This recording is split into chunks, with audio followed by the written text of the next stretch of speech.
Oh, caught me watching. All right, welcome back, guys. Justin Harris. Welcome back to Business Scenarios based off the Daily Drucker. And so, talking about people decisions, the hiring and firing of people, crazy decisions that we make, and you don't want to turn that into something that you think is a skill because you think you have the vision, right? So that's kind of what I want to clarify here, what Peter Drucker is explaining.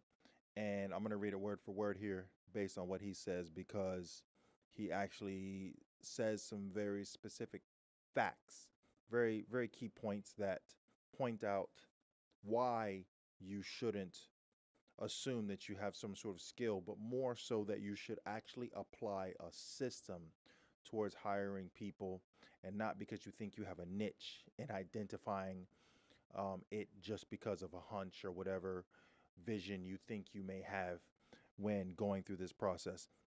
So I'm going to explain exactly what he says. He says people decisions are the ultimate, perhaps the only control of an organization. People determine the performance capacity of an organization.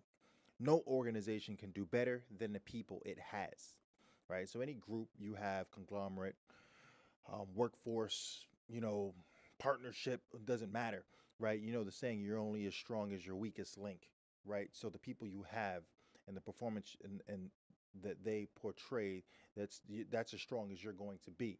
So hire a stronger team, build a stronger team, have a stronger company, right? All right, so it says the yield from the human resource really determines the organization's performance. Let me click this here because I may not have let that go live there on LinkedIn.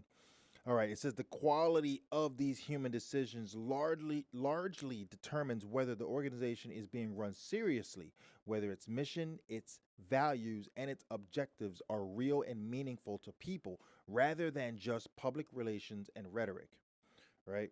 Okay. All right. So here's the clue. It says any executive who starts out believing he or she is a good judge of people is going to end up making the worst decisions. To be a judge of people is not a power giving to mere mortals, right?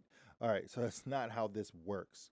Those who have a batting average of almost 1,000 in such decisions start out with a very simple premise that they are not judges of people.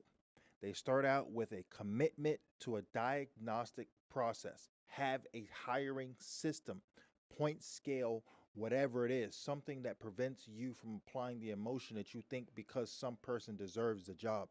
That's not how it works. Let them fall into a point scale and they either make it or they don't. The points add up or they don't, and keep it real simple. It says medical educators say their greatest problem is the brilliant young physician who has a good eye, right? He has to learn not to depend on that alone, but go through the patient process of making a diagnosis.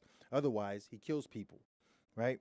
An executive, too, has to learn not to depend on insight and knowledge of people, but on mundane, boring, and conscious step by step methodical processes. That's the only way that works. So here's the action point that he drops that Peter Drucker actually explains here. He says, don't hire people based on your instincts. Have a process in place to research and test applicants thoroughly. Then you